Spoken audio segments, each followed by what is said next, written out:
আপোনাক দুটামান কথা আমি জানিব বিচাৰিছোঁ। আজি শ্ৰীমন্ত শংকৰদেৱ সংঘৰ ৯৫ অংকীয় বাৰ্ষিক অধিৱেশনৰ অন্তিম দিন তথা তৃতীয় দিন। আজি ৰাতিপুৱাৰ পৰাই পাঠ প্ৰসংগৰ পৰা ধৰি নাম প্ৰসংগৰ পৰা ধৰি ভাগৱত চলি আছে। আপোনাৰ পৰিচালনাত আমি খুব সন্তুষ্ট হৈছোঁ। আপুনি কি অনুভৱ কৰিছে কওকচোন বাৰু প্ৰভু? কৃষ্ণ জয় জগতগুৰু শ্ৰীমন্ত শংকৰদেৱ শ্ৰীমন্ত শংকৰ হৰি ভকতৰ জানা যেন কল্পতৰু তাহান্ত বিনাই নাই নাই নাই আমাৰ পৰম গুৰু ৰাম আমাৰ পৰম গুৰু কৃপালু ভক্তপ্ৰাণ সমস্ত আজি শ্ৰীমন্ত শংকৰদেৱ সংঘৰ ৯৫ সংখ্যক তেজপুৰ জিলা শাখাৰ যি তিনিদিনীয়া বৰ্ণাঢ্য কাৰ্যসূচীৰে জাতি বৰ্ণ ধৰ্ম নিৰ্বিশেষে যি পবিত্ৰ যি ভাৰতবৰ্ষৰ যি ধৰ্মীয় সাংস্কৃতিক অৰাজনৈতিক মহান পবিত্ৰ অনুষ্ঠানটিত আজি আপোনাসব মহামহন্তৰ পদধূলাই আমাক কৃতকৃত কৰিছে। আৰু আপোনাসব জানে যে শ্ৰীমন্ত শংকৰদেৱ সংঘৰ এই অধিৱেশনত আমাৰ প্ৰাণ কেন্দ্ৰটোৱে হৈছে আমাৰ গুৰুগৃহ নামগৃহ। গতিকে গুৰুগৃহত আপোনাসব মহামহন্তৰ পদধূলা পাই আমি কৃতকৃত হ'লোঁ। সৰ্বপ্ৰথমে আপোনালোকৰ শ্ৰীচৰণ হৈছে আপোনাৰ পাই আমি ধন্য মানিছোঁ। ইয়াত শ্ৰীমন্ত শংকৰদেৱৰ যেনেকৈ আজি তেনেকৈ ৰতি মহাৰথী মহাপুণ্যৱান বাপ সমস্তই গোট খাইছে। আজি জগত বনীয়া বাপ আছে, ৰন্তু হাজৰিকা বাপ আছে, মন মাউত বাপ আছে, নকুল দাস আছে, মাধৱ পেগু বাপ আছে। তাৰ লগতে আপোনাৰ কাৰ্যসূচী মতে চলি আছে নহয় জানো। আমি সনাতন ধৰ্মৰ যিমানটা গ্ৰন্থ আছে তাৰে ভিতৰত আমি বনশ্ৰী ২২ নামৰ ইউটিউব চেনেলৰ যোগেদি আমি অসমীয়াৰ পৰা বা বিভিন্ন ভাষাৰ পৰা মিচিং ভাষালৈকে তৰ্জমা কৰা হৈছে। তাৰ আপোনাৰ মতামত কি হ'ব? বৰ সুন্দৰ পৰিকল্পনা আপোনালোক। কাৰণ গুৰুজনাৰ যি দৰ্শন আছে কিৰাত কছাৰী খাচী গাৰু মিৰি জবন কংকন গোৱাল অসম মুলুক ধোৱাজে তুৰুক কুবাচ মেলেচ চাণ্ডাল তাতো কৰি অনেক অধিক পাপমতি ভকতৰ সংগত পবিত্ৰ হৈ আতি। মহাপুৰুষ জগতগুৰু শ্ৰীমন্ত শংকৰদেৱে আজি তেৰা সমস্তৰ ধৰ্ম যি দৰ্শন আছিলে, যি আদৰ্শ আছিলে, সেই আদৰ্শৰে আজি আদৰ্শিত হয় শ্ৰীমন্ত শংকৰদেৱ সংঘ। আজি আপোনালোক দেখিব মহাপুৰুষ জগতগুৰু গুৰুজনাৰ বাণী, আজি গুৰুজনাৰ যি ধৰ্মপুথি সাক্ষাৎ গুৰুস্বৰূপে কীৰ্তন শাস্ত্ৰত তেখেতে নিজে উল্লেখ কৰি থৈ গৈছে। তেখেতে কৈছে নাহি ভক্তিত জাতি অজাতি বিচাৰ কৃষ্ণ ভক্তি সমস্তৰে অধিকাৰ। গতিকে সমস্তৰে অধিকাৰ আপোনাসক মহামহন্ত। আৰু আমি প্ৰথমে আমাৰ পৰম শ্ৰদ্ধাৰ বহিৰা বান্ধৱ মাজুলী জিলাৰ মিলিবাপক গহপুৰৰ পৰা আমি নাৰায়ণ মিলিবাপকো ভক্তিপূৰ্ণ সেৱা জনাইছোঁ।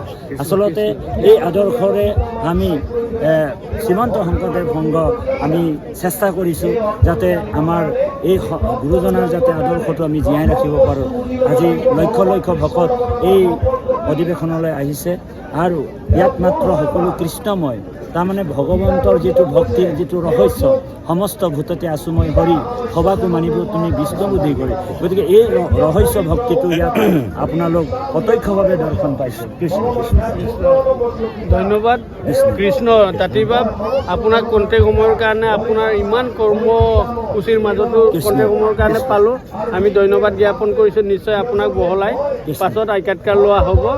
কৃষ্ণ আপোনাকো ধন্যবাদ জনালোঁ যাতে ভগৱন্তই ভৱিষ্যতে আপোনালোকৰ যি পৰিকল্পনা। আৰু আপোনালোক জানে যে এই যে যিটো অনুষ্ঠান আপুনি নিজেই উপলব্ধি কৰে, আপুনি নিজে এজন ব্যাখ্যা কৰে।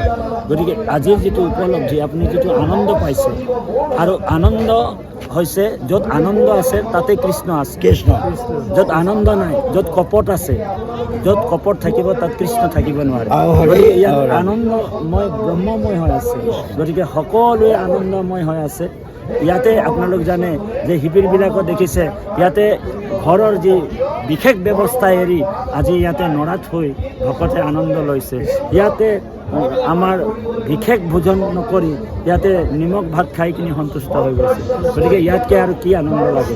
গতিকে সকলোৱে আনন্দময় ঈশ্বৰক উপলব্ধি কৰিছে। সবাৰো জয় হওক। আৰু এই অধিৱেশনৰ পৰা যাতে অহা অধিৱেশন আমাৰ ৯৬ সংখ্যক অধিৱেশন আমি আপোনালোকৰ পদধূলা পাম বুলি সকলোৰে আশা ভৰসা। প্ৰভু ভগৱন্তই সকলোকে যাতে সুস্বাস্থ্য দীৰ্ঘায়ু কামনা কৰা হৈছে। ভগৱন্ত কৃষ্ণই যাতে সকলোৰ হৃদয় স্থিতি হয়, কৃষ্ণময় ভক্তি যাতে লাভ কৰে, সেয়ে আমি আপোনালোকৰ চৰণ কমলৰ যোগেদি এই নামঘৰ পৰিচালনা সমিতিৰ যোগেদি আমি আপোনালোকক সেৱা জনাইছোঁ। আৰু নামঘৰ পৰিচালনা সমিতিৰ ফালৰ পৰা কোনোবাখিনি যদি ভকত বৈষ্ণৱক আপ্যায়ন কৰিবলৈ যাওঁতে নবিধ ভক্তিৰে আসনে ভকনে বাক্য বচনে যদি কোনোবাখিনি যদি আমাৰ ত্ৰুটি লৈ গৈছে, সকলো সেৱা কৃষ্ণ কৃষ্ণ অপৰাধ দিনাখন তাঁতী বাপলৈকে হয় ধন্যবাদ আৰু ধন্যবাদ জ্ঞাপন কৰিছোঁ, শুভেচ্ছা জনাইছোঁ। দীৰ্ঘায়ু হওক, তেওঁৰ কথা বাৰ্তাই তেওঁৰ অসমক কৃষ্ণ পৃথিৱীখনকে উজ্জ্বল কৰি ৰাখক বুলি আমি আশা ৰাখি তেওঁ চমু আইকাটকাৰ আমৰণি মাৰিছোঁ। কৃষ্ণ মলো কৃপাচিন্না তাঁতিবা মালা আঁতব অৰকে মলো আৰাতে পৰা গেক টানি দিওঁ মলো আকুইৰেম লংকান বিয়া মলো তেল আৰাতে জগত বনিয়া বাপ বুদুং ৰন্তু শইকীয়া বাপ বুদুং মন মাউত বুদুং মাধৱ পেগু বাপ বুদুং অৰকে বৰ পেটা বক্তব্য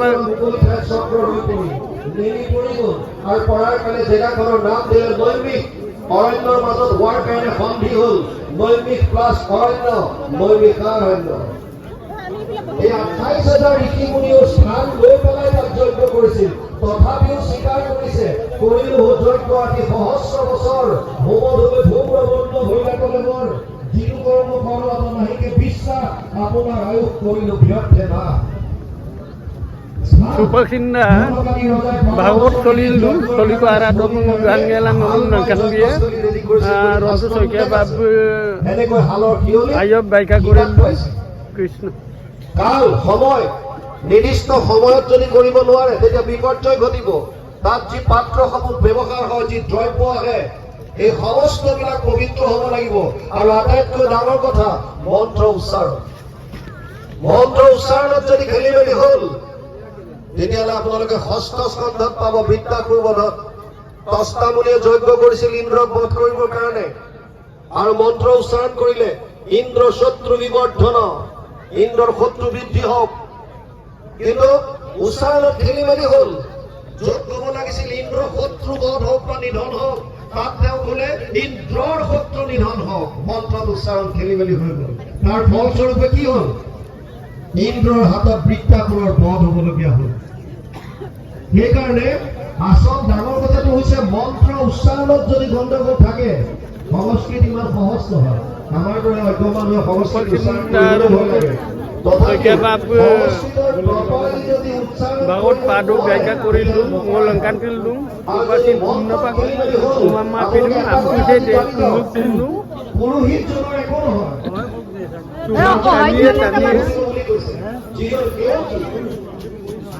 গতিকে মন্ত্ৰ মাত্ৰ ইমান সুবিধা কৃষ্ণ হয়। দ্বিতীয় হৈছে জ্ঞান মাৰ্গ। জ্ঞান মাৰ্গত নিৰ্গুণ নিৰাকাৰ ব্ৰহ্ম উপাসনা কৰে। শংকৰাচাৰ্যই কৈছিল 4টা মিনিমাম বস্তুটো ইয়াত লাগে, আৰু বহুত আছে।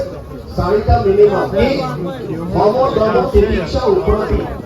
প্ৰথম কৈছে মনৰ ওপৰত সংযম। জ্ঞান মাৰ্গত যাবৰ কাৰণে মনৰ ওপৰত কণ্ট্ৰল হ'ব লাগিব। আমাৰ কিমানজনৰ মনৰ ওপৰত সংযম আছে?